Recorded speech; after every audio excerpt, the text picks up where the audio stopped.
What is it? Hello, everybody. How's that? Good stuff? Yeah. I think our levels just went. Oh, did it? Okay. Took a deep breath. All right. G'day, everyone. Crafty, Craig from Craftworks Distillery and Aussie Craft Distillers shooting the shit. And for only the second time, we are here. Where's our view? Told you. We are all here in the same room at the same time. Here we go. It's the second time, isn't it? Second time that we're all three of us here. Did I say two people? All right, three people. Three people. We're all here. Anyway, so tonight we've got someone who's very dear to us. He's a lovely chap. He's from the packing line, straight from the packing line from NED Whisky. Scotty, how are you, my friend? Good. We got that shit automated now, so all good, baby. So you don't do anything. Is that what you're telling us? Presses the button now. Yeah, I mean, if I had stuff to do, would I be here with you? Like, let's be honest. Sets the tone for the night. I got to get a few jabs in before you start throwing them, right? Well, it's Todd you've got to worry about. We're actually quite polite. He's Mr. Magoo in the middle. He's the new guy, without his hat. Look, see, he's a hat. He's a Todd. No hat. Who the fuck are you? Yay. All right. So first things first, Scotty. So what we do is we're obviously having a drink tonight. We're drinking the Riverbournes, getting ready for the Australian Whisky Show and also the Blue Mountains Flavors Festival. And Riverbourne and Craftworks are there, and we're down the show as well. What are you drinking? What's in the can tonight? I drank all my cans last night, so I'm actually starting with a bit of what I like to call the OG NED. Mm-hmm. Yeah. The classic. The one that everything comes back to, the one that, I think we're the proudest of in terms of where it's come from. And then we'll get into, I've got a few other open bottles here. I apologize, I'm not at the office tonight. I'm at home. I've got quite an early flight tomorrow morning, so I thought I'd better pack my bags before this stream happens because I don't know how this is going to end up. And that 5 o'clock alarm might come quite quickly. But it does mean I've got a few bottles here that are on the way to getting empty, and I prefer that they get drunk tonight so I don't have to carry half-empty bottles with me. So we're going to work through a few of those tonight. Right, and where are you off to tomorrow? Off to Melbourne. Yeah. I'm obviously Sydney-based. The distillery's in Melbourne. Haven't had as much of a chance this year to get down as I'd like to. So it's been a couple of weeks. But as you say, the Australian Whisky Show, ADA conference coming up. Then back-ended into the Grand Prix, which is a supercars, ran out some tastings we got lined up next week. Melbourne Cocktail Symposium, a whole bunch of stuff. Was a bit of a good excuse to book an Airbnb for the week and plonk myself down there. Wow. So when you sat down for the job interview with NED Whisky, and they said whiskey and fast cars, we don't pay you, but we let you play with fast cars and whiskey. Was that what got you across the line? You jumped across and you joined them. It was an attractive proposition. It wasn't the supercars thing. I'm going to be honest with you. It wasn't that. So, I mean, we should, if we want to go back to where I sort of sit with NED, and I'm not a distiller there. I'm not a brewer. I am on the, they don't even trust me with the packing line. I know we joked about it earlier, but far more skilled people do that than me.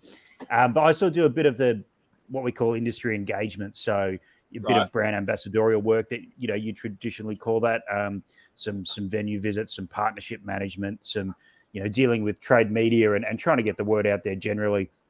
Looking after a few of the websites and sort of helping out there where I can as well. So my for those sort of roles, my history with NED actually goes back, and I saw Daniel was on there before. G'day to Daniel. Was in Dubbo. I was out at. I was working for the Oak Barrel at the time, and had just done a weekend's worth of tastings at Establishment Bar out there, I think for the first time. So we're going back a few years now, probably 2018, I want to say. And on the way home, waiting the next morning, I saw NED Whisky pop up, and I sort of just did some research on who they were and what was going on, and we sort of started it there, and we did actually meet for the first time at Bathurst at a car race at the 12. I think that was 2019 or 2020. We from that point on, we took them through, took them on at the Oak Barrel, an earlier iteration, but a similar sort of concept to what I'm drinking right now. And then towards the end of lockdown, I was sort of getting close to that 8 years at Oak Barrel, running what I consider to be the best bottle store in the country, spirit side of thing, and was looking for a bit of a new challenge. I think a bit of that lockdown fatigue had set in. And so we had a chat, and here I am, and I'm, we can pick it apart, but I think it's an incredible project for Australian whiskey and Australian spirits. Obviously, whiskey is not the only thing we do. So while the supercars thing was certainly an added bonus, there's a few other underlying elements that probably got me across the line. Yeah.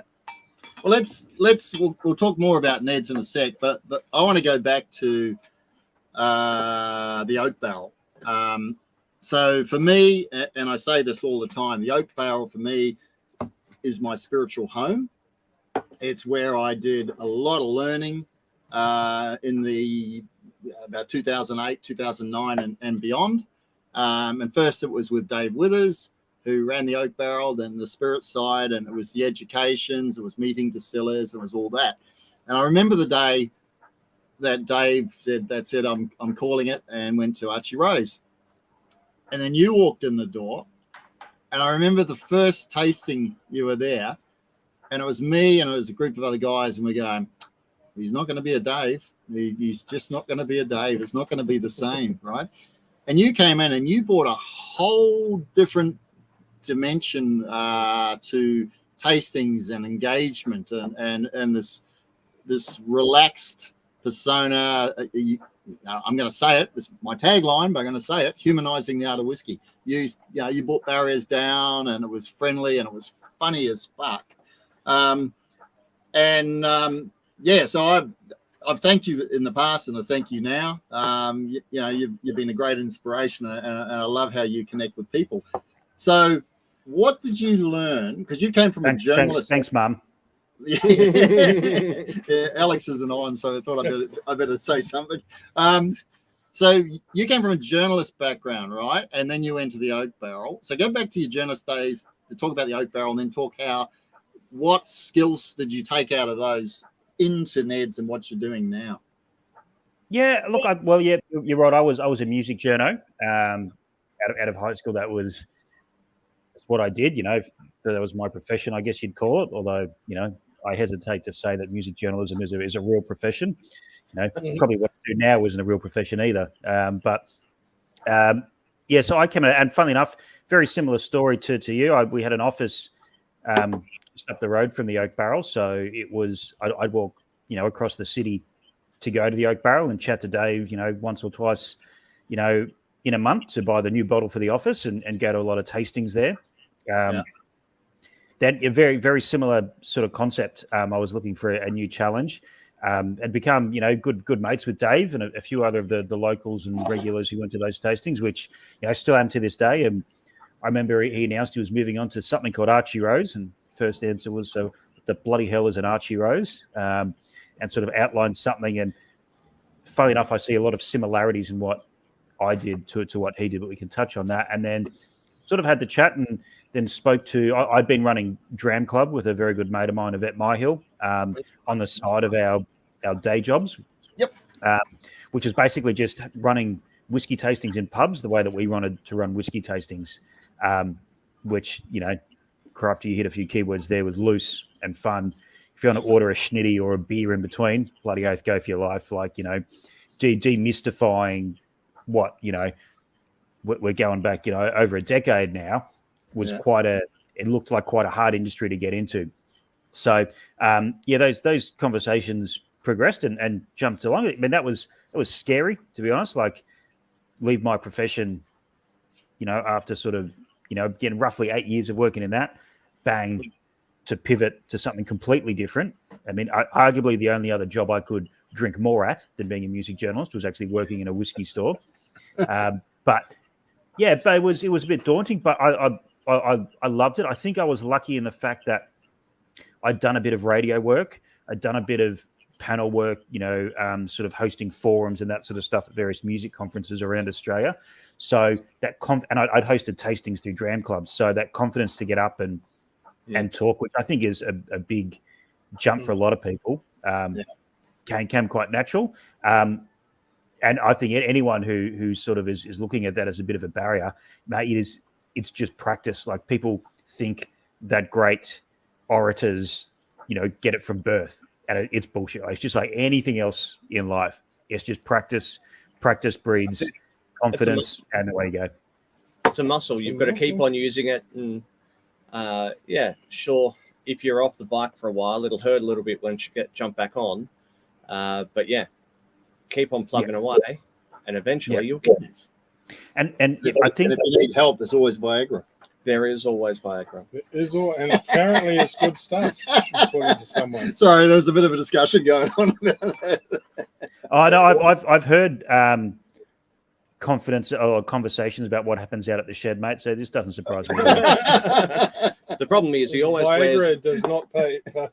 He wears very loose shorts. Mate, so you've got to amuse yourself. You're there on your own. I mean, Jesus, what are you going to do? And apparently, even when you're by yourself, you need Viagra. And some people ask me why I don't want to get into the distilling side of things. And I was like, well, Yeah. Oh, right. Okay, now we've got the tone right for the. And oath, I'll second that. Crafty does have a lot of practice talking. So if anyone's got the bingo card at home, Viagra came up quite early on in the piece this afternoon. Right, so back on topic. Okay. So just jumping ship a little bit. What was it you said earlier tonight? If you talk too much, you do what? Choke. You choke. Yeah. So he talks too much, but I've never seen him choke. So I do I'm choke. not too sure how much talking he has to do that. No, I do. Yogurt's my friend. All right. Yogurt. Back to Scotty. Yeah, back to Scotty. All right, okay. All right. So yeah, I look at the risk of this, becoming a bit of this is your life. I guess the key point that I think is really important about this is I came from, when I was a music journalist, I had no expectation that 10 years down the track I'd be running whiskey tastings or hosting whiskey tastings, and I probably brought those sort of skills to it, that select set of skills. But unless your last name is Lark, everyone in this industry has come in via an opt-in sort of method. Like, our parents didn't grow up with distilleries that we inherited. We didn't. Yeah.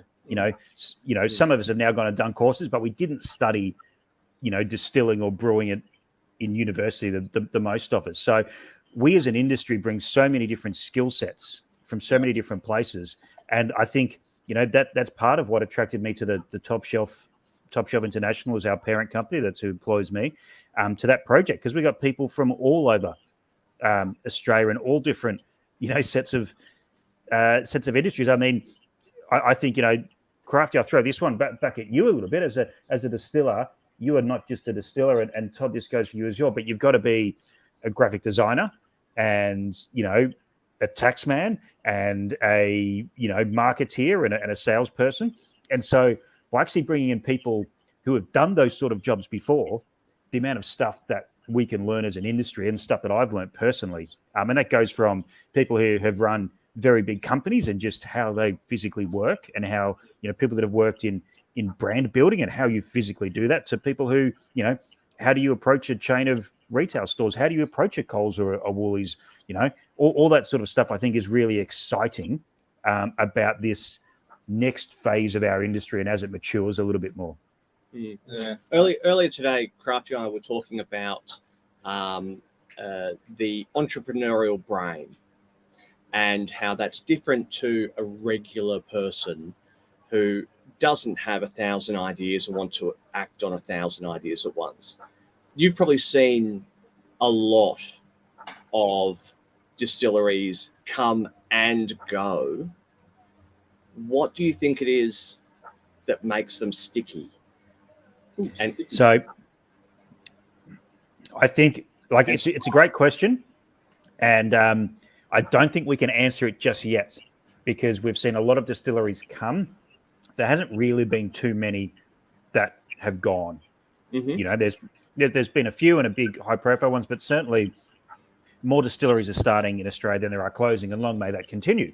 But I think there's some like I'm trying not to be too vague and give a silver bullet answer, but there's not a silver bullet answer, right? Yep. There's still gaps in our industry that we need to fill. I think Top Shelf and NED are filling a gap that, or we're hoping to fill a gap that probably needs to be filled. There's a few different spots, and I think if you don't have a clear plan of who you are and what you want to be, whether that is a corner distillery that sells everything you make at the markets on once a Sunday every month, and you make 500 bottles a year, or you want to make 5 million bottles a year, I think that's probably a big danger that we've seen in the last little while of not being clear on where you want to go. And I think, I mean, at the end of the day, the whiskey in the bottle is the be all and end all. If you've got a shit product, you're going to be found out pretty soon. So that's the base level. Then there's like all these other little 1%ers. In 10, 20 years, it's going to be a fascinating case study, just like we look back on wine in the 80s, you know, in Australia. New world producing company, big growth opportunities. Everyone's seeing the gold at the end of the rainbow jumping, and there are a few casualties from that, you know. And it's only really in that hindsight that you can sort of analyze that properly. I mean, there's lots of things going on in the world, and if I had the answer, you know, we'd all be rich, right? and we'd all be coming, and there'd be no going. But unfortunately, no one in the world knows that. Yeah, it's related but not related. I'm always fascinated by, you hear about the gold rush, right? And it wasn't the miners who made the money. It was the places that set up the shops and made the spades and fed the miners, right? It's all the associated industries. And applied them with whiskey. And applied them full of whiskey, exactly right. So in our industry, right, there is the gold rush, as people sometimes refer to it, and not realizing how bloody hard it is. It's you know, it's a slog. It's small business like any small business. But who, in your mind, who are the people around the distilleries? Who are the axe manufacturers and the spade manufacturers and the clothing? Who's that in our industry? Oh, that's a good question. It's retailers, isn't it? The retailers, yeah. I mean, like, I love the fact we have, you know, a few more cooperages in the country than we did 10 years ago. I don't think you can have 100 cooperages and have, you know, one next to every distillery. But I think it needs to be that it's the retailers and the bar scene. I think we're speaking of coopers. Yeah. If I say his name 3 times in a mirror, he appears, which is always good to know. He's always there. How are you? Yeah, and but I think I think it's a really good question. But I think retailers, but especially the bar scene. Melbourne has a world-class bar scene. We've got I'm obviously Sydney based, and COVID lockdowns was a brutal time. Yeah, we're still feeling the effects, but I think from it we are seeing an absolute world-class scene, because you can't afford to be not world-class in Sydney anymore, because everything is so expensive. Property prices didn't drop in half.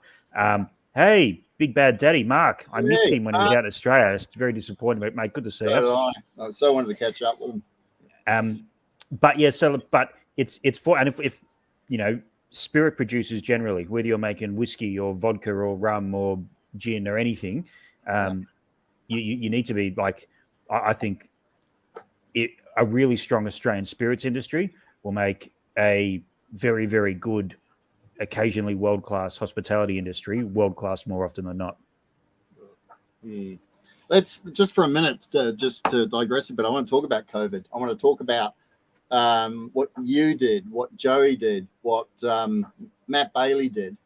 You were at the coalface in front of the monitors, burning the midnight oil, keeping people engaged.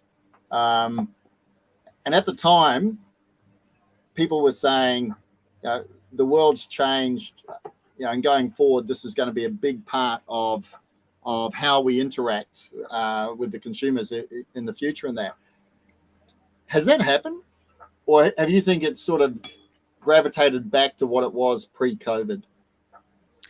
I think there's a bit of column A, a bit of column B. We were lucky. We were already doing a virtual aspect to things prior to COVID. We'd identified that we needed to get our tastings out to more people, and we had sort of tossed around some ideas to do that, and lockdown sort of kicked us into gear.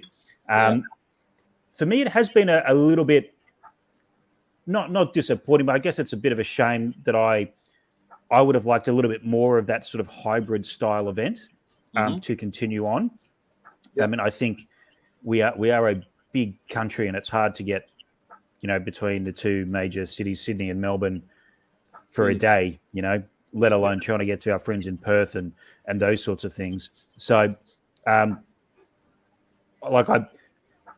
it was difficult. The logistics of it were a nightmare more often than not. Sending out parcels getting lost, incredible freight fees. Let's not talk about our friends at Ozpost.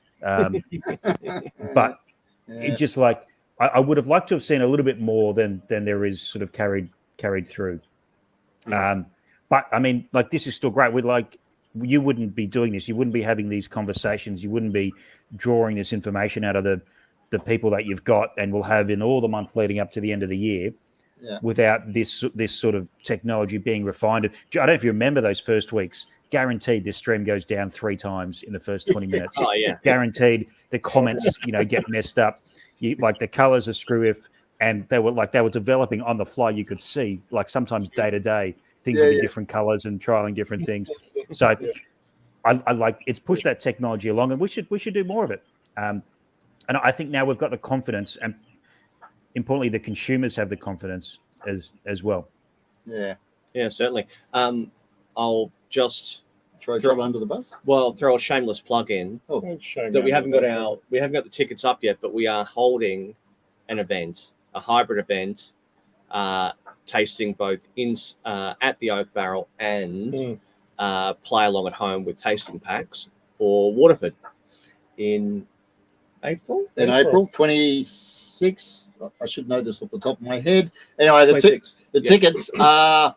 Josh is about to release those tickets, and for me, for the last 3 weeks, it's been like finger in the dike. People wanting tickets, and it's like, don't stick it in the dike. Don't stick. Told you. It's going to be an absolutely high energy, fun night, and it's myself, it's Dave Withers from Archie Rose, and it's Nick Hope from Dusty Barrel, and we are debranded. We are not Craftworks, Archie Rose, and Dusty Barrel. We are Dave, Nick, and Crafty, and it's for the love of Waterford, which, in my opinion, is one of the most exciting progressive distilleries on the planet. So it's going to be a virtual and live event, Scotty. So it's going to be interesting. It's going to be virtually live. Virtually live, yeah. And it's, going back to what we were saying before, it's a new skill. I learned a lot when we could have those, restricted capacities in venue to keep them engaged, as well as an online audience engaged, as well as a international guest on a big TV at the front engaged, while not tripping over each other's audio, for the budget of about $500. These were skills we're all learning, right? And so hopefully we were getting half decent at them by the end of lockdown. So let's not throw them away. Let's keep refining. And I mean, you look at the top end of town for this sort of technology, conferences and that sort of thing. We had artists appearing as holograms at festivals in the past, right? There's been, I think it was Adelaide Fringe had a comedian appear as a hologram from Darwin or something. Don't quote me on the festival, but like it's out there, right? So it's happening. And I think consumers enjoy it if the product's good enough. That's up to us as content creators, as brands, as whatever you want to call it, to make the case compelling. Yeah. So if you had to give us 3 jewels of wisdom on how to run this Waterford night, what would you say? Besides, don't fuck it up. Can it be 4? Can it be 4 things? Yeah, go for it. Yeah, wear pants. Drink, piss, be happy. Yeah. Because if you I think we can do that. If you're having fun, then the audience sees that you're having fun, right? Whether that's in person or virtually. Nothing creates energy like it breeds. It's just like laughter, right? Yeah. You can watch a fantastic TV show at home by yourself in dead silence thinking that's hilarious. It's not until someone sits next to you that you actually laugh out loud at it, right? So build that community, and then there's just little things. Make sure your mic's plugged in. That's always a good head start that we stuffed up a few times. If you're using, we had a little Rodecaster, and we had some audio wash issues, so I was pulling it up and putting it down and pushing it up and putting it down. Remember to push it back up when you want to say something funny or exciting, because otherwise no one will hear it. But yeah, just little things like that. There's nothing worse than having to repeat a joke. No, it sort of loses the punch. Yeah. Or a 15-second delay. Yeah. Yeah, and mine certainly aren't good enough the first time over, let alone good enough the second time. From experience, it doesn't have to be 15 seconds. No. True. We've had a question come in from Dab Carolyn Taylor about supercars. Probably a good time to chat about them. How have the V8 Supercars sponsorship helped your brand? So look, it's a great question, and I think we need to sort of understand what NED is. Yeah. I stocked NED at the Oak Barrel, and it was the cheapest Australian whiskey there by a mile. And 99% of Australians do not drink $150, $100 whiskeys. I had to recalibrate my mind a little bit, having worked at Oak Barrel, where the average basket for spirits was around that 120 to 140 mark, depending on the month, to going that above $60 is a premium whiskey, and above about $79, $80 is an ultra premium whiskey, and that is how people sort of react. So NED has a role, I think, in the Australian whiskey industry. I think we make an incredible product, like the OG sitting at $60, 700 mils, 40% spirit, a bourbon style, if you will, corn, wheat, and rye mash bill that takes some things from the bourbon industry, some things from single malt production. Where our pot still's very single malt, our spirit cuts are very single malt. We lauter, all this sort of nerdy stuff, taking things from both to try and make something that's quintessentially Australian. Yeah. And at that price point as well. Once we've done that, I believe we make an incredible product. This is when I get to the bit to answer David and or Caroline's question. Is the next stage is eyeballs.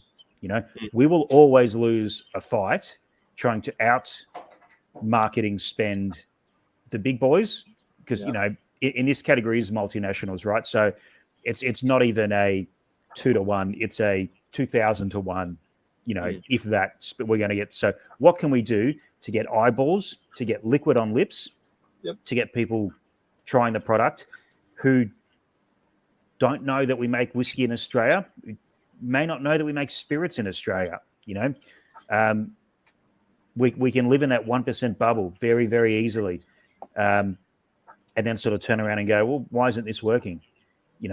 If we can, and that, again, that's part of NED's responsibility and Top Shelf's responsibility. If we can make a compelling product that people enjoy at the $60, $80 price point, then when that person is ready to spend $200, maybe the kids get together for mum and dad's anniversary or whatever it is to buy a special bottle, whoever's got bottles at $200 to $300 doesn't need to have the fight about Australian whiskey. They don't need to convince the drinker, the consumer, that that's a viable proposition, because we've already done it. Then you just have to worry about, being the best at that you can be. So, and there's, we're having all sorts of conversations about what whiskey is in Australia, what it can be. We're obviously not a single malt, but one of the questions I get asked all the time is, how old is it? It's like 3 summers, because it won't go 4 or 5 summers in a Melbourne climate, right? It just it won't get there, Yep. We're starting to use some second fill barrels to see if it will get there, but that's a jarring conversation for someone who has been trained in the past 10, 20 years to drink 12 and 18-year-old blended Scotch, because that's what is marketed. Brands have or did have taglines say age matters. So if we can demystify that at our stage, it means whoever it is up there doesn't need to justify why their 6-year-old is the same price as a 21-year-old. And so that's just one example but that's part of our responsibility. So the supercars sponsorship gives us a great opportunity to do that. Just eyeballs. I mean, we do a lot of other ones. We do we partner with a lot of festivals, and Slipknot fans getting out to Knot Fest. I think it's tomorrow, Saturday and Sunday up the East Coast. You'll be drinking Ned and Grain Shaker in hand there. yeah. So it can't be just one thing as well. But I'll go back to we have to be a little bit selective about where we are and what we want to do, because we just don't. If we try and fight on all fronts, we'll get clobbered. And one thing I will say about supercars, if people are maybe not familiar with motorsport, it is the premier Australian motorsport category. It's a touring car category, and motorsport around the world is very, very expensive. Mum and dad can buy you a footy and some boots to go kick that around, or a bat and ball to play cricket. Buying a go-kart's probably going to cost tens of thousands of dollars a weekend to go race. So it's just not achievable. But it's caused this consolidation where a lot of motorsport classes around the world have gone to a global formula. So basically, if you're Mercedes or Audi or Ferrari, you build one car, can be entered in 20 different series around the world. And if you've got the means to, you can go and hire some Ferrari factory drivers to drive with you at all the big events around the world. Supercars still, and we've seen it this year with the introduction of Gen 3, is still built from scratch, for better or worse, from scratch. Australian cars, engineers, mechanics sitting in warehouses around Australia, building these things, and let's be honest, troubleshooting a lot of things in the past 2 or 3 months, and everyone said you're mad. There's far cheaper and easier ways to do it, but I think the product is quintessentially Australian, and that is such an organic, natural story for us to tell alongside it. You walk around our distillery and you go, shit, you could do that easier, or actually that doesn't make a lot of sense. You can't do that, and it's well, why not? If it makes the best product that we can, guided by flavour, in their case, guided by entertainment, then that's where we want to be. So as well as the eyeballs, it's just a very natural, organic conversation to have, I think. So the NED brand, give us a bit of a background of how that came about, and it's very Australian, but fill us in on the background on that. Yeah, so I mean, the good thing about NED is, as a brand, is Top Shelf International is publicly listed. We're on the ASX as TSI. So anything I tell you, if I'm lying, you can go and Google it and point me out on it. So there's no hiding when you're a public company, which I quite like. But a very big quick background. And obviously, I've been with NED for about 18 months now, and have worked with the brand, but certainly not in the brand prior to that. Mm-hmm. It started a couple of mates sitting around a Melbourne pub, drinking some form of bourbon and cola out of a can, saying, why don't we make this in Australia? So the first NEDs, and these are the ones I saw on my phone when I was sitting in that park in Dubbo, was Australian whiskey and cola, but there wasn't a distillery, right? It was sourced externally, brought together. They worked on someone to build a canning line. As the story, and it was quite successful, as the story developed and people came in and some investors, saw the possibility, that's when our distillery was built. in and sort of completed in 2019, which is now, we like to say, it's, as far as we're aware, the world's only grain to can distillery in the world. Grains come in, whiskey and cola, whiskey and dry comes out in a can, as well as the bottled spirit. But there was a real understanding in the company back then. If we want to take a run at this, we need to bottle this spirit as well. We sort of control the process and bottle it. And so, as far as and like that's what we're drinking now. That's what's in the market. But as far as the NED brand goes, I never met the geezer, right? I couldn't tell you whether he was a good bloke or a bad bloke. But the one thing I do know is that history is always more complex than it seems. Yeah. So you've always got different stories, different angles, different perspectives. But when you look at Ned Kelly as the character, as the narrative character that we have sort of adopted as a pioneer and as a founder of the Australian spirit, of what it means to be Australian, that sort of backs against the wall, the underdog, the couple of fingers to authority, all that sort of stuff. That's, again, very much how we want to approach distilling. Yeah. People, and I get it all the time. People come up to me at tastings and they go, well, that can't be any good because it's in a can.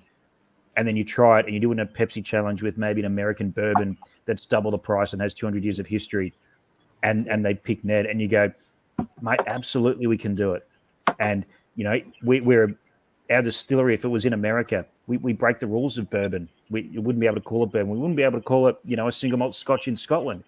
Yeah. But why would we? Why would we try and copy and paste something from there for the sake of it? Because it's just been done before. Yeah. We know we made mixed grain whiskies through column and pot stills, sometimes just column, sometimes just pot, sometimes a variation, 100, 120 years ago in Victoria. So it's actually very interesting as we're going back and looking at some of the history, and this is a conversation for another day, some of the lessons we've learnt in the last couple of years, or the past couple of years, I should say, and we've adapted our production to, and then you'll go through and find something in an old book and be like, shit, they figured out the same thing. Maybe we actually go back and read a little bit more of this so that it doesn't take us another year of R&D to get to the same answer. So, Ned, the story of Ned, the character of Ned is quintessentially Australian. Yeah. The good, the bad, the ugly, that's what it is. And our distillery and the way we approach things is quintessentially Australian as well. And we're finding it's mirroring what, people who built this industry 100 years ago were also doing.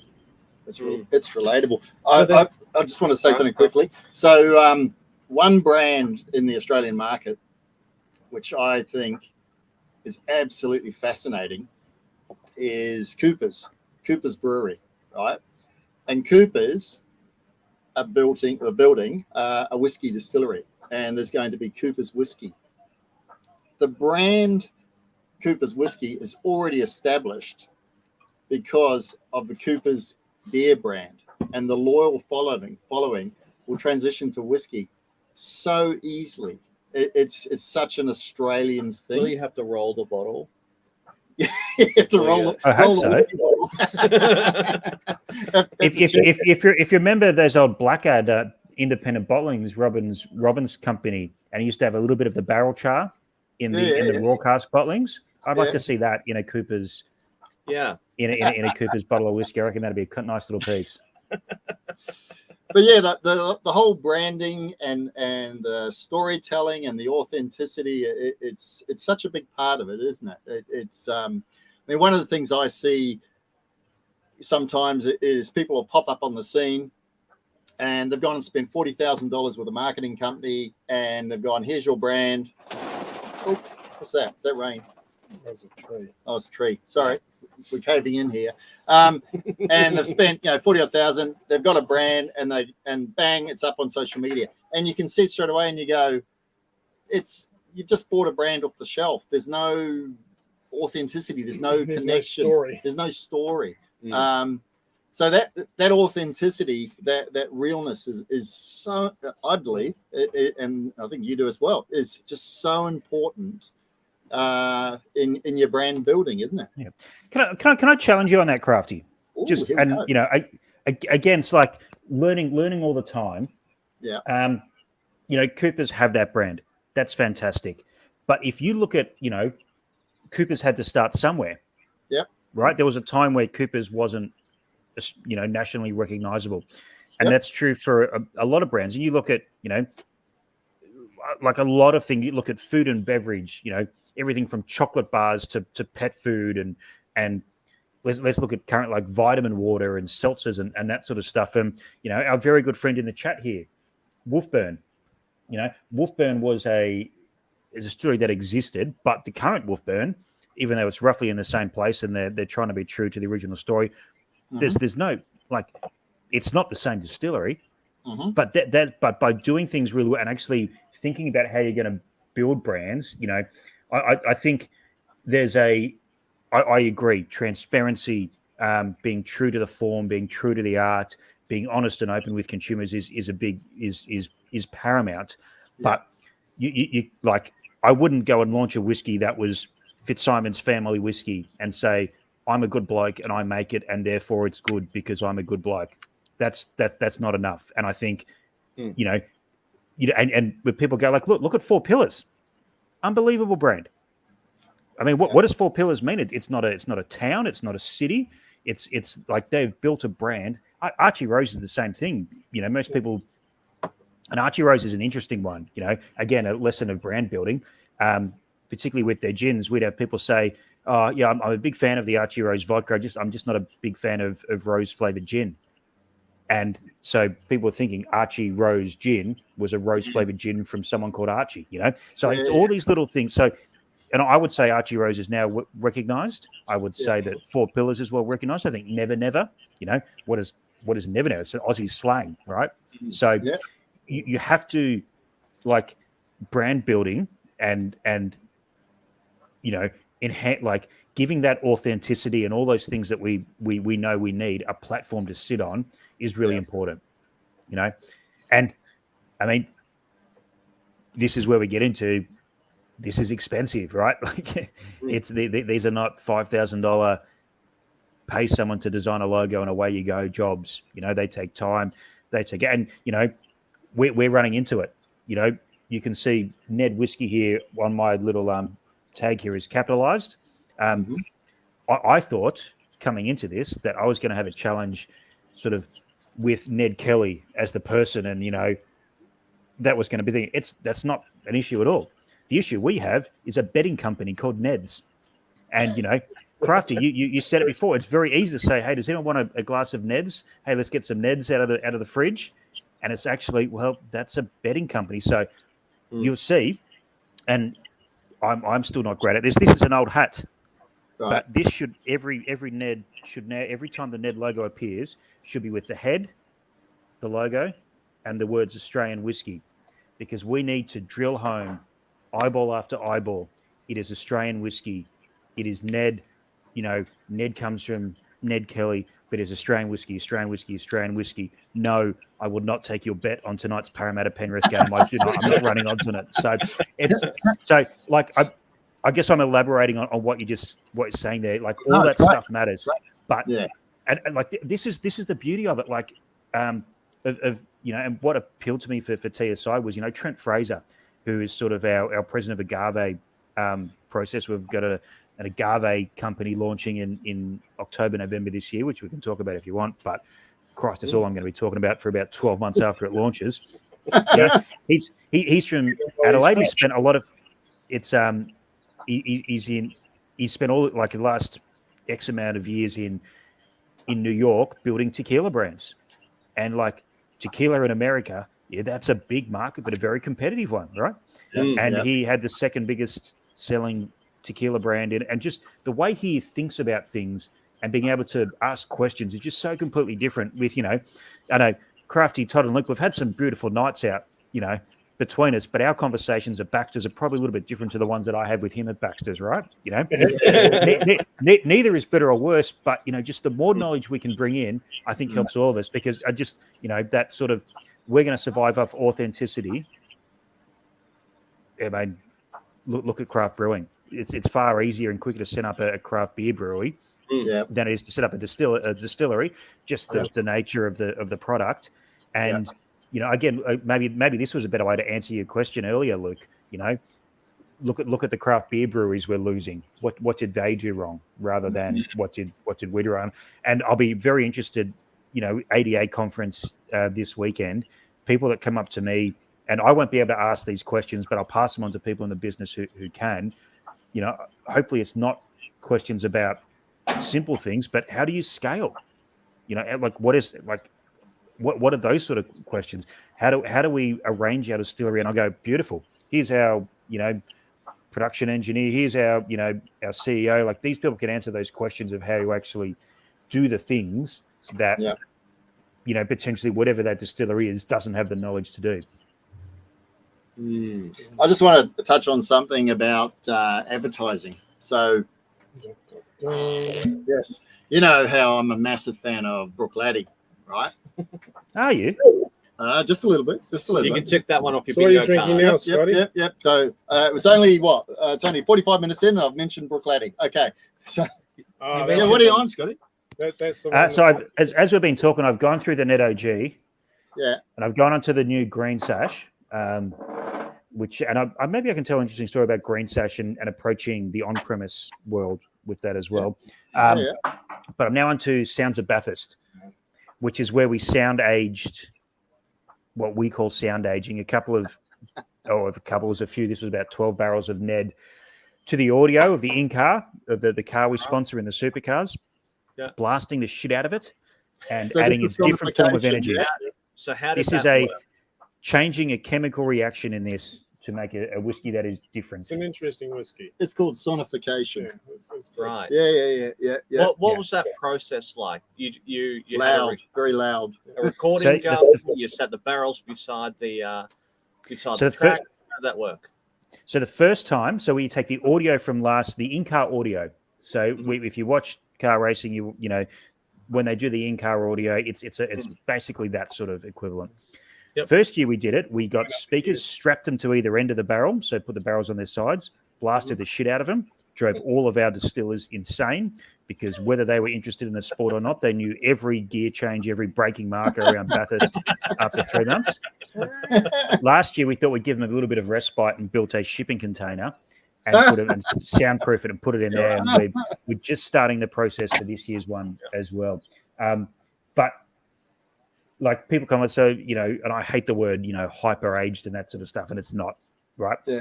But I'm not a chemist. I'm not a distiller. I'm not a brewer. People are smarter than me do that sort of stuff. But maturation, it goes in clear, it comes out different color, different flavors, different texture, right? What's happening? A lot of chemical reactions, in Scotland and those sort of countries, a lot of slow chemical reactions. In Australia, it happens quite quickly. When you go into the shipping container and put your hand on the top of the barrel while the sound is playing, there's a vibration. Yeah. We can feel it. So not only are we getting into the oak, but there's aeration happening. We're agitating, we're changing the chemical reaction. And we take those barrels out, they would have been NED OG. And as soon as you sound age them, they become something different. So we could leave them, say we left them both for another few years. It's not like that would be a bonus year of NED. They're just different whiskies. So it's different to, say, putting on the bottom of a ship, which has been done through history, and they're sloshed around. It's because that's a slower sort of thing. Same sort of concept, but it's different. And again, why not? Right? You're Like, adding why the hell not? You're adding something else though. You're adding energy. So Yes, exactly. That's by adding a different form of energy, we change the maturation process. yeah, it would affect the molecular composition. But absolutely, it would. So Yeah. it's a chemistry experiment. It's Have year you 10 taken- chemistry without have bumps and you burns. taken your distillers, after listening to all those gear changes for 12 months, have you taken your distillers out around Bathurst and let them just go nuts and see, do they remember all those gear changes and how to take the turn? Do they suffer from PTSD? That's what we want to know. Do they pick up the missed gears? What are their times like? Are they blithering idiots that are in therapy now because you just shocked them? Well, the best thing, like that's very expensive thing to do. is to let distillers loose in expensive racing cars. But that's why we've got sim racing these days. So in a lot of the corporate suites at various supercars events and motor racing events around the world, you'll be able to, while the race is going on, while you're enjoying a few Neds or a few grain shaker vodkas or whatever, you can get on the racing seat and have a little go. And yeah, we won't be getting headhunted for any major teams anytime soon. We'll put it that way. Max Verstappen doesn't have to worry. Missed opportunity. No. Oh, that's hilarious. So where did we went on a bit sidetracked there, but that's, I guess, a little bit of what we would like to do. I'll take another one actually. That just green set, just on that same train of thought. So, yeah, this is NED OG, right? 40%, 700 mils, retails around $60. I hate talking about price when it comes to whiskey. You taste the whiskey first without knowing what the price is or anything about it. If you like the flavour, then go deeper. But just for the sake of this argument, we're looking at about 75 here for the new green sash, which is 44%, right, and slightly older. It's richer. But what we actually do here is we get reserve grade barrels, so barrels that we've identified throughout the tasting process up to the second year, and go, okay, that's looking for things we want. When we harvest over oak blocks. So literally, barrel, oak blocks in there, and we've got to harvest. And so it's almost like a cold drip coffee press. So we're adding a different oak influence into it. And the best thing that I had was when we first released this, it says, I have to find it where it's, it says something like this, harvested.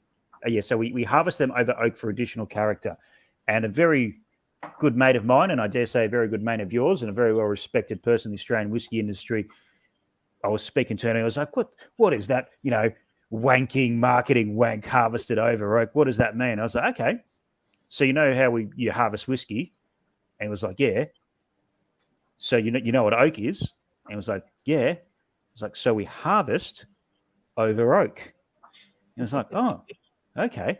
But I just love that concept that the mind, and this person works quite extensively in single malt and Scottish single malt, and their rules are so stringent, and that's great because they've got 200 years consistently have been able to do that really, really well. Yeah. Had to recalibrate to what the English language words that he understood on our bottle actually meant. He understood them, but he used to understand them in a whiskey brain, and it's something that I love because it does change the character because I can show you Exhibit A and Exhibit B. And Exhibit A from the bottom of the barrel, Exhibit B, which comes under the oak. And, Dean Leslie, who's our distillery manager, he in charge of this, will manage the oak and sort of put blocks out and back in at that process. And it's completely different. And I love having that process of, the nature where we are, the style of whiskey that we make. We get put against some big brands, and particularly big American brands, particularly with the word sour mash. And some of their premiums, their step-ups are extra filtered. They're very proud. Like they will go out and say, this is our filtration process. And this one, our premium is extra filtered for smoothness and elegance and whatnot. And as you know, when you filter, you subtract, right? Yeah. We are very, very happy where NED OG is. It's not even chill filtered, really. Right. We want to keep all that structure. So our filtration, or whatever you want to call it, is actually adding more flavor in. Is going bigger. Let's not do it because other people have done it. And I think, Green Sash, and Sounds of Bathurst are great examples of, and every idea is a good idea until it tastes bad. Not going to lie. There've been some ideas that have missed the mark, that just went, okay, good idea. It's not working for us. Let's think of something else.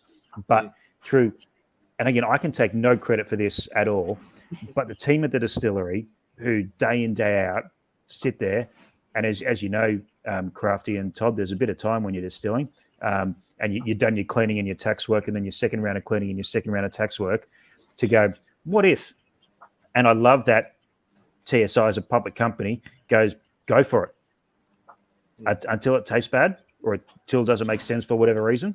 Yeah, go for it. I think we've made in those two cases, and there's lots of things about NED OG, but these are probably easy to talk about. Just go, why not? Because if we try and fight them in their own way, trying to make an American bourbon style whiskey here that's to to the letter bourbon or an Australian single malt that's to the letter bourbon to compete with, your Shivers and your Jack and your Jim, we're going to have a bad time and we're going to lose. We are premium Australian spirits with an Australian accent, and I think that's that Australian accent piece is really important.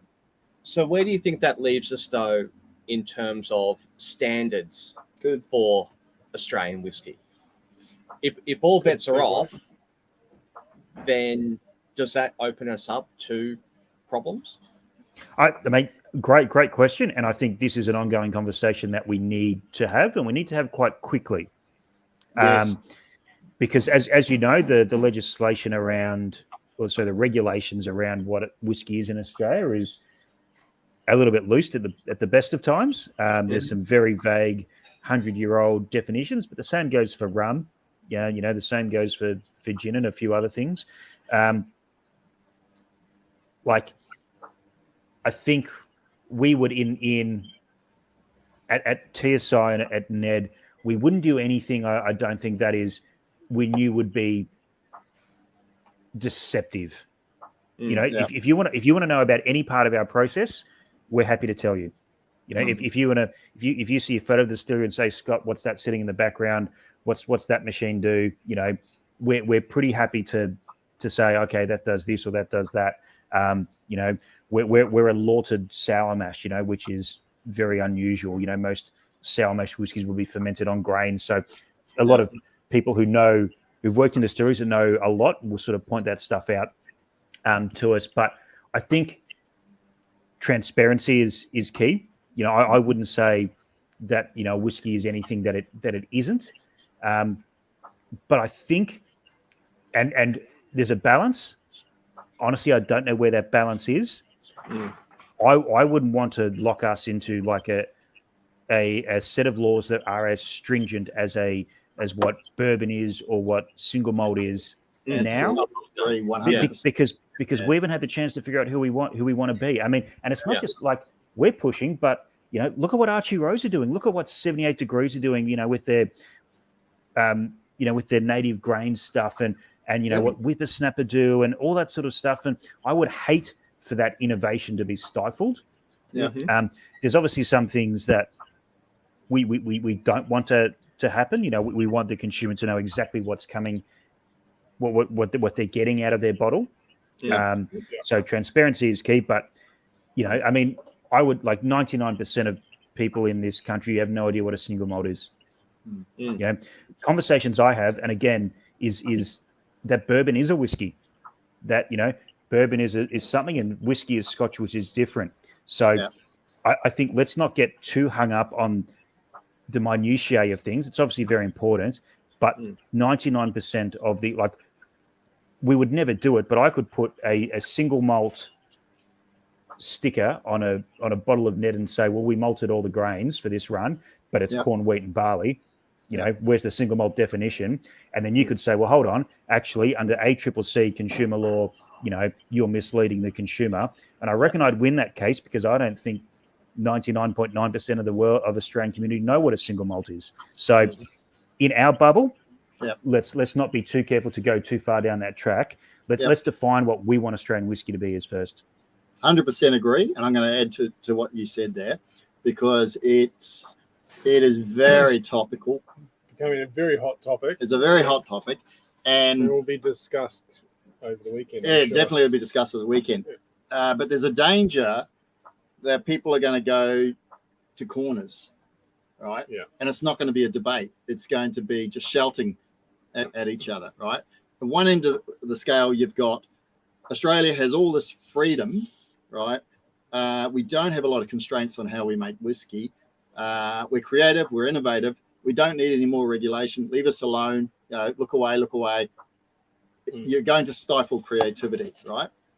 The other end of the spectrum is we need regulation because there is cowboys out there and there is things being done which are detrimental to brand Whiskey Australia.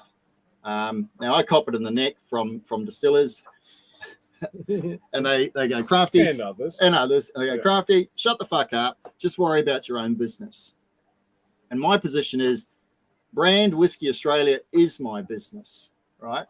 So I believe that, this is my own personal opinion, that we do need a tighter definition of what is Australia whiskey, but we don't have to do what the Scotch are doing. We don't have to do what the Americans are doing. We can define our own set of rules, and we need to factor in innovation and competitiveness and not stifling things. I'd go even further. The legislation going back to 19 whatever it is, I can't remember, right?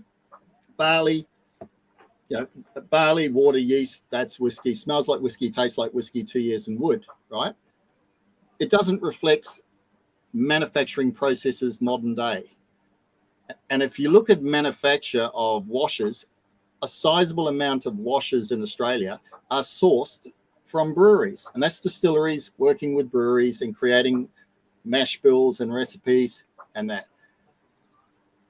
The use of adjusting your water chemistry, the use of enzymes, there's so many things. The use of anti-foam for want of something simple, right? It's not in the original regulation. Should we not have rules and guidelines reflecting current day modern practices of making whiskey, as opposed to the mythical Scottish, barley, yeast and water? And I think we need to have an intelligent conversation about it. And can I give a real world example of where that's going to come, to be quite important? Is export. Absolutely. So you look at Europe, which Australian whiskey industry, we need Europe to be a big market for us. We haven't really touched the sides on it yet because no one's had the scale to do it. But there's distilleries, and we'll include ourselves in that conversation, that want to go over to Europe. 3 years minimum. Yep. So okay, like that's a real world example that to be able to call. We've seen Starwood release Australian spirit over there in the past in England, particularly when they were part of the EU. That was had to be called an Australian spirit or whatever they called it. So that's a really obvious one that is really easy for consumers to understand. How old is this thing? Can it legally be called whiskey where I'm drinking it? So there's obviously a lot of other things that need to come with that, and we just need to have that framework so that as an export country, we can say to trading partners around the world, whether that be America, Europe, the UK, whoever it is, to say, hey, you know what you're going to get when you get Australian whiskey, when you see those words.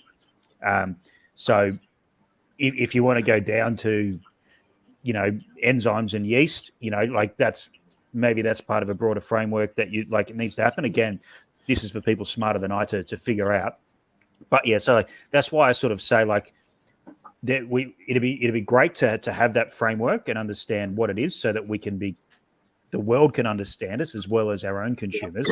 And let's be honest, Crafty, you and I having this conversation, going around in circles. You have it online with people on the internet. What hope in hell do consumers have of understanding it if we can't get our heads around it? So it is something facing us. Again, like this weekend coming up, I think it's going to be a big topic of discussion. And I mean, I know it already has been. And there's been trips over to, this is not something we're having as an echo chamber as well. I know that, we're talking to Europe, we're talking to America, going, okay, what would you, what would you be comfortable with, and what's going to make our lives easier, and not next year, in 10 years, in 20 years, in 50 years. Because you also don't want to fuck it up, right? You don't want to go back and do this process again. No. And that's why we have to, there is some urgency, as you said, because things are moving so quickly, right? And there needs to be some clear understanding and boundaries that can be communicated articulately to a consumer, and they go, yeah, I get it. But I mean, it's the growing. These are growing pains of a very, very young industry. True. And we were sort of 30 years down the track, roughly, from this modern Australian whiskey. What's probably like the second or third phase of Australian whiskey distilling. The nature of making whiskey means that 30 years in wine or craft beer, you would have sort of just shit out everything would have shuffled out into a consistency. We're still years away from it. Like we're still trying to figure out. You look at we are nowhere where we want to be in terms of we got far more stock maturing than we have on the market. We still are running out of stock. Still management's still a huge thing. Starwood, and Archie Rose. I'm not going to speak for those brands, but from what I can see as someone standing on the outside, upgrades have done to both those distilleries and the new Botany. We have nowhere seen where the capacity of that is. We've never seen the potential of what that can be. There's a bunch of distilleries down in Tassie. We haven't seen what their capacity can be and what they can do. So we're still it's still a start line. I think we're still at it. It's a big start line. It's taken a couple of years to cross it, but I think we're still there. And so I think that's why, to your point, Crafty, it needs to just be open discourse and not mudslinging and knowing that we're all pulling the same tractor, right? We're all heading in the same direction. Mm. And on that note, we're going to throw Todd under the bus. Go. Are we? Yeah, because you had a question. Yeah, mate. What's my question? It nearly came out. I heard it. You took a but deep breath. then you fucked me up by telling me that you're going to throw me under the bus. Yes. And now it's time for Throw the Todd under the bus. So this segment's pretty self-explanatory. That was horrific. End, and then they throw me under the bus thinking that I haven't done enough. I'll have nightmares about that tonight. Thanks for that. So back to Viagra. So Fucking hell. this is what he's got to put up with. All I can say is if you pay peanuts, you Yes, get money. I was about to say, mate, whatever your question is, can I ask you one first? Are they paying you yet? Hold on. He. Oh, me? I'm not paid either. I earned more when I was 22, I think, than what I earn now. And remember, I'm 1 year off from getting a pensioner's bus pass. Yeah, you're old. And discounted pubs. That's right. So you can get like $1 train fares out to Lithgow and then bus to Capertee. Yeah, absolutely. That's right. When he was born, dirt wasn't invented. Right, question time, Todd. Hit Scotty. Hit him with something. Anything. So on Saturday night, whereabouts are you going for a drink? Oh, damn. That was a soft Saturday night will be after the Australian Whisky Show. We will be in Albert Park area. So it'll be somewhere in the city. I dare say why ruin the habits of a lifetime and start at Whisk and Almond and head to Hats and Tats. There's the new city Hats and Tats, post-COVID location Hats and Tats, and then maybe Heartbreaker after that. And then look at the phone, realize I haven't checked in, and panic is probably the plan for Saturday night. Man, really? Right. Sounds like you're probably going to have a couple of tag-alongs. Well, I would hazard a guess since Scotty works for NED's and I work for Craftworks. Do you? Well, apparently I do, but maybe I don't. Scotty's flying down and getting put up. Yeah. How are we getting there? We're training it. You love it, Scotty. We're doing I've done it many times, and I'm paying for the hotel. I'm paying for my hotel because I'm hanging around for the Grand Prix the week after, so I'm down for a little while. So if you ask me nicely, sharing a single cabin. Yeah, if you ask me nicely, I can say no to my couch. So who's your pick next week? Do you think Alonso is a stayer? Do you think he's showing real form in Aston Martin? Do you think Verstappen's getting really shitty and because Perez is starting to give him a bit of a hard time? What's your take on it all? Generally, incredibly boring circuit to watch car racing at for the past decade or so. So I'm more interested in the corporate hospitality suite offerings. And considering there's only going to be one I'm allowed anywhere near, I'm going to say the Grove Supercars suite, which if I can smuggle some of the local product in, will be by far and away the winner of the weekend. There's nothing. Otherwise, I'll see you in the grandstands if I get knocked back. Very good. Well, we've hit the hour mark. Right. We got anything? Have we got anything coming up? Yeah. We have one or two things coming up. What have we got coming up? Well, we have what's the festival that Lukey's doing? Oh yeah. So this weekend, people, the Blue Mountains Flavors Festival, expecting between 10 and 15,000 people. If you're one of those 10 or 15,000 people coming, come to see Lukey at Riverbourne and ask him questions about this. Riverbourne. Because I've been tasting them all tonight, and I know them all intimately now. That's right. It should be shits and giggles. Go and see him. It'll be great. And when you finish with him, pop next door to Craftworks. Yeah. Please come and see Craftworks. No, we won't be there. We'll be down in Melbourne. So, so we're doing our first where we actually pour a whiskey and Coke and gin and tonic, Scotty. It's going to be quite scary. We've never done it before, so. And we still haven't. Yeah. So we've got the Blue Mountains, and then of course we've got the Australian. Lucas, g'day, bud. We've got the Australian Whisky Show down in Melbourne, which is going to be awesome as what it was last year. Looking forward to catching up with friends there and swapping samples. And then we got the Australian Distillers Association Conference, which is going to be super awesome as it was last year. And then life returns to normal after a crazy few days. Yeah.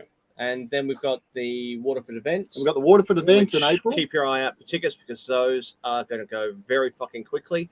If there are any tickets left, given that we've reserved quite a few. And the other one, which is an important one to mention, the Dubbo Winter Whiskey Festival. Which is in June. That is in Dubbo. That's why it's called the Dubbo Winter Whiskey Festival. It's a thing which is growing. It's getting a lot of traction. It's going to be the Isla Festival in the future for Australia. I'm picking that. People getting out to the country under the stars, experience the Central West. And Scotty, what's your part in all this? Because you're involved in it big time, aren't you? Dance floor mainly. But to earn my right on the dance floor, Friday night at the Distillers dinner, a bunch of distillers coming in. I think it's well and truly sold out. But yeah, I'll be doing a bit of, I guess you'd call it rough hosting, introducing people to the crowd as we go along, maybe tell a few stories and try and make a few impromptu dance floors break out. But yeah, basically that pays for my dance floor ticket to the Saturday night. Mm-hmm. And you went last year. It was the inaugural event last year, wasn't it? Unbelievable. I've been going to so it's run by the establishment bar, Robin Tenniel, who owned that out there. And again, another oak barrel connection. Came to a few oak barrel tastings and said, hey, would you be interested in coming out and doing some step out there? So, wow. Great community and often overlooked because, you know, I'm in Sydney, right? I go, it's not that far. It's like what, five and a bit, yeah, 5 and a bit, depending on the traffic. Yeah. So it is a little way as a drive. Beautiful train. I'm going to try and do the train again this year. Nice. Gorgeous train out. But yeah, mate, it's such a great community of people who, a lot of people who have grown up in Dubbo, moved away and then come back and, you know, date a partner with them and set up a family there. A lot of people who've been in Dubbo maybe, you know, recently. You know, there's a bit of it's not like a transient town like Alice Springs or anything like that is, but, you know, the zoo, you know, creates a lot of employment for people. So people will stay a couple of years there. So it's just a great place to be. Great brewery out there, a couple of great bars, and there's just no bullshit. You know, it's just having a bit of fun, a bit of good, honest fun, and just enjoying yourself. It's the Central West. And there's one other we should mention. It would be remiss of us if we didn't. And that is the final Blackgate Distillery World Whiskey Day. They've announced this is it. So that is on. It should be on everyone's whiskey bucket list. We've done it a number of times. You've done it, Scotty. When that I was falls on the kicked calendar, out of it. you were kicked out of it. Yeah.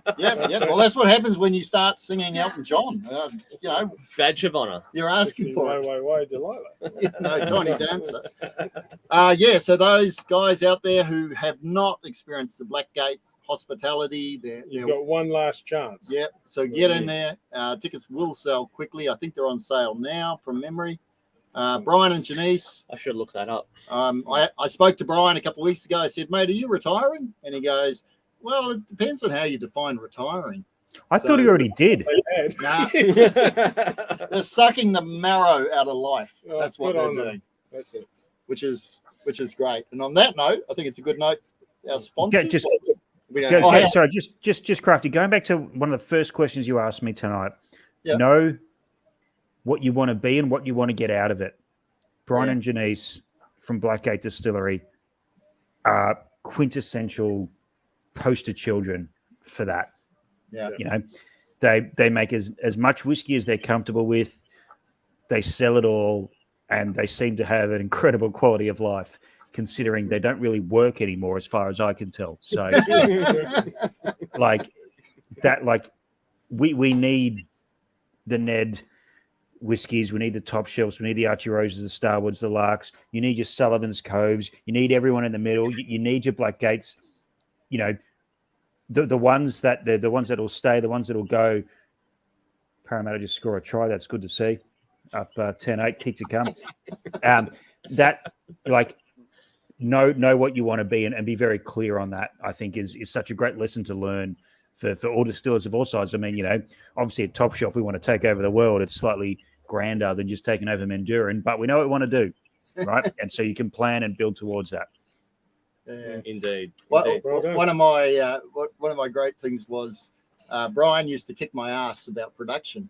He'd go, Crafty, how much you produce? And I'd tell him, and he'd go, fuck, come on. You got to do more than that. Come on, push it. The day I surpassed Brian in production, which is not actually saying much, it was like a, woo! You know, it was a big deal. He doesn't hassle me now. He doesn't actually talk to me now. So get your bloody production going. Yeah. We'll get there. He's going to beat you this year. Yeah, he probably will actually. He only has to tip over the bucket. And on that note, so what have you got coming up? Where can we find you? What's happening? What's coming up for Ned and yourself? So look, Ned Whiskey. This is the year of the Green Sash as far as we're concerned. I was going to tell a story about Green Sash, but go for it. Go for it. Oh, look, it's been really interesting. So, you know, the Ned OG retails for about $60. You know, the one that you probably see around, and this is now in a lot of independent stores around the country, as well as First Choice and Liquorland. So that's Coles Group. Yeah. Physically don't have enough stock to supply both of the major ones in the country, but hopefully that changes.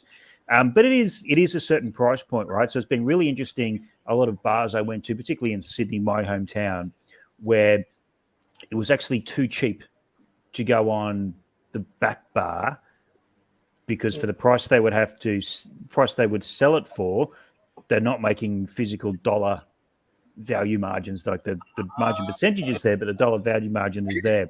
So it's been really interesting to sort of see how, you know, the Green Sash, you know, which is in your Baxters, it's in your Whiskey and Ailments, it's in all these sort of places because they, you know, and it is, you know, it's got 44% on it. It makes a cracking Aussie old fashioned.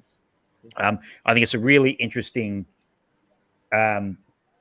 story or perhaps case study of how, you know, you wouldn't think, you know, Crafty at your level, $15 is a huge difference in a retail price for people or for other distilleries. But for us, it made all the world of difference. And I think, you know, going back to that brand building sort of piece, you know, brands that wanted to support us, but the OG just didn't make sense. There's obviously other venues where the OG makes a lot of sense as their first pour, you know, replaces the bourbon or whatever it is as their first pour whiskey for everything that they do there. And Green Sash will sit on the back bar as a specialty, but certain bars will punch through a lot more Green Sash than they will anything else. And even like the retail side of things, where people are trying to expand their Australian whiskey collection or just whiskey collection in general, and they can build that ladder, and we're obviously with our grain mash bill, we lean a little bit towards that American consumer mindset, Yeah. So if you've got a Starwood Twofold sitting next to a Ned Green Sash, beauty, we got a, for lack of a better word, Scottish style and a American style, obviously very, very broad sweeping generalizations there, but we're starting to build that tree out as an industry, which is great. So for me, this is the year of the Green Sash. And what I said before, there's any preconceptions on that, it goes into a can, so it can't be good. Chuck a Green Sash in front of people, and you just see people. You get two reactions. You get the honest, gee, that's good, that's real good, and then you get the shit, that's good. Really wanted to hate that, but that's good. You get both of those reactions. So both of them are encouraging. So look, that's going to be a thing. We're obviously at the Australian Whisky Show on Saturday. We're at George on Collins from 5 p.m. to 7 p.m. tomorrow night. Just a free tasting. So if you're in Melbourne, want to come down for a drink, come and say g'day. We'll have some Ned cocktail specials as well. Again, Green Sash, cracking old fashioned. Then if you are attending the ADA, we'll be slinging some welcome drinks. Melbourne Cocktail Symposium on Tuesday for those who aren't doing the distillery tour. Australian Distillers Festival on the Saturday after. I won't be there because I will be running around at the Grand Prix, but my colleague and very capable Hugo at Abbotsford Convent. And then the Victorian Whisky Festival, something Crafty and Todd you're not invited to, run by our friends at Whisky and Almond, as part of Melbourne Food and Wine Festival down there for the Sunday the 2nd. So basically all weekends booked up, and then I'm sure I've got something in the calendar, but I'm not worried about that yet because it's got to get these ones over the line first. So yeah, but lots of good stuff. But I reckon it's just our job for the next year is eyeballs and liquid on lips. Let's move the needle of Australian spirits consumption in this country. If again, I don't know the exact figures, but if wine and beer, what we consume in Australia, 80% of it is made here. If for spirits it's 8%, then okay, we've got a bit of a job to do. And unfortunately, that isn't done at $100, $200, $300. A lot of that responsibility is going to fall to brands like us and other distilleries in Australia that have sub $80 whiskies. So converting that is the main job. So we're looking forward to it. I want to comment on that. I was going to comment on it earlier. Well, okay, we start to wrap up, and then you. Yeah, well, he started. I did. I apologise. So when I'll just use Twofold as an example. When Twofold came out on the market, there was very much two schools of thought with distillers. One was that's great, right, and the other one was oh fuck, that's a lowball price position. Yeah. That's not good for the industry. I saw it, and a lot of distillers saw it this way as a really positive thing because it's creating a runway into Australian whiskey. It's a gateway drug. It's a gateway, exactly. Yeah. And so then what happens is, people come in and they'll drink Neds, for example, right? And they'll go, oh, wow, this is great. This is what Australian whiskey is about. Oh, so what happens if I spend a little bit more? What else is out there? And so it's good for the industry, right? So the likes of yourself and Archie Rose and Lark and others that are pushing that as well as other things. I personally think it's great for the industry. And the other thing, just quickly, I'd love to hear it because we didn't talk about it. Just in 50 words or less, tell us about Grain Shaker and Agave Spirit. So Grain Shaker Australian vodka, corn, wheat, and rye vodka made through pot still,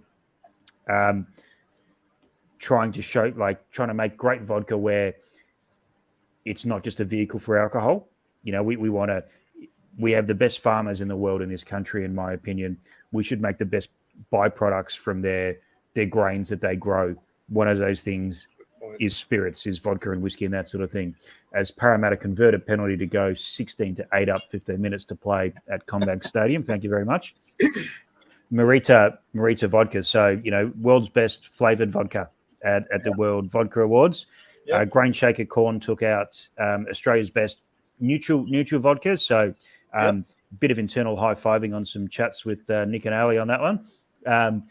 But so we make an Australian vodka, which, again, that we can go into that in my news show. But, I think probably the one I get asked the most about is a new coming brand called Active Treason. Right. Which is Australian agave spirit. Essentially tequila, but made in Australia. Obviously, we can't call it tequila. Yep. Again, we're approaching it the same way we do with NED and with Grain Shaker. Just because tequila has been done that way for X amount of years doesn't mean we need to do it that way. We got just over 500,000 plants up in Bowen, which is with Sundays up in near Early Beach, which is 20 degrees south of the equator. Jalisco is 20 degrees north of the equator. If you look at a lot of the temperatures and things, there's a lot of similarities there. The agave strain we're using is a blue weather that's been naturalized over the course of decade and a bit, with pups coming. So they're well and truly used to the Australian brand now. The distillery is almost built. A few little things to go in yet. And so, October, November. There's not going to be a lot in the first run, to be quite honest. We're going to we'll make a splash for about a month and then put the sold out signs up, unfortunately, for a little while longer after that. But we'll figure out a plan of attack there. But I think that's going to be very exciting. A good conversation to have in October, November when you're opening to talk just about agave spirit, because that's certainly something that I'm quite interested in. Todd and I are going to go to the Oak Barrel next week for a mezcal tasting, which will I wasn't invited, was it? You were invited. You're the one that booked us. Okay. Oh, sorry. Okay. Yep. Anyway. And certainly, I think mezcal and tequila and agave spirit is definitely another growth area for Australian spirits. And I do have to give a little plug to our friends at Black Snake. Yeah. Black Snake. Incredible juice. Their Pachuga is unbelievable. Oh, yeah. And Dirt Road up in North Queensland as well make a really... Sorry? I love feeding the Pachuga to vegans but not telling them. Yeah. You're evil. Definitely not a vegan or vegetarian spirit, that one. But yeah, look, I love their stuff and Dirt Road up in North Queensland as well, making some really cool, particularly their Blanco, I'm a big fan of. So we're certainly not the first to do this in Australia. We're certainly not claiming to be, but we will be the biggest and be a bit of a Trojan horse as well. So, mate, that's a whole, as you said, it's a whole different conversation. But a very, very exciting one. Book that in for later in the year. Exciting times. Australian spirits, exciting times. When we can get a little bit of a taste of what it tastes like. Well, certainly, I would expect that we're going to get samplers early on. And we've done a lot of R&D, and a lot of that is around yeast and that sort of thing. But it's been done at a different distillery, obviously, than the one that we're building right now. So I have indicative flavor profiles of where we think it's going to go. Yep. But until we run off that still and start bottling or settling and bottling, then we'll know what the final product is looking like. That would be very interesting. I'm looking forward to that. You and me both, baby. Sounds good. So as we switch to sparkling water, we're winding up. We don't have any sponsors. No, we do. Well, no one's paid us yet, so well, they're telling me you haven't sent the emails. I've sent every fucking email. Well, and they're getting reminders in it. Yep. Right, call them in. Call them in. We do have sponsors. We have Saverglass. Sponsors. Fuck them. Who needs them? Yeah. I haven't built them yet. Saverglass. We have Saverglass. Okay. That's the sponsor. All right. Okay. We have Seven Valleys. Is this free stuff that we give away? No. All right. No, they're paying. Seven Valleys Motel Hotel. Anyway, I'll get that right. I haven't been told about them. Cool. Yeah. Voyager Craft Malt. Oh yeah. Yep. Yep. Stu, yep. Yep. Andrew Youngie, Yep. he's back. Yep. I'm not too sure the rest, but anyway, we've got Ben others. 10. Ben 10. What was he? The Gin Appreciation Society. Oh yeah, the Gin Appreciation Society are going to sponsor us. Yeah. How cool's that? That Thank you means for those guys. we can continue our Making- addiction To coasters. to making coasters. to making and- coasters, let because me- that's where all our money goes, just into making coasters. Yeah. and putting them out Like everywhere. actually paying ourselves and making money off this, and we just make coasters. That's all we do. That's the whole purpose behind this, to feed our coaster habit. Yeah, I mean, Sure, one or two will be. I, useful. I really hope it catches on for you guys. All right, wrap them And up. on All that right, note- all right. On that note, thank you very much. Thank you, everyone. Please like and subscribe, all the usual shit. And we will actually. When is our next episode? Is it next week? It's or is next it- week. Oh, TBA. We've got to confirm that one. Oh, do we? Yeah. Oh, so we're But back it's to it. booked in. I know it's booked in, We're but we've got back. to confirm But it how can we confirm something that's booked in? because we haven't talked to him. He said yes. So when we say we, who do you refer to? Anyway, Yeah, we'll Thank work you it all out. for watching. Cheers, Thanks, guys. Scotty. Thank you. Go Thanks, enjoy Steve. your Thanks. game, Scotty. Go enjoy your game. Thanks,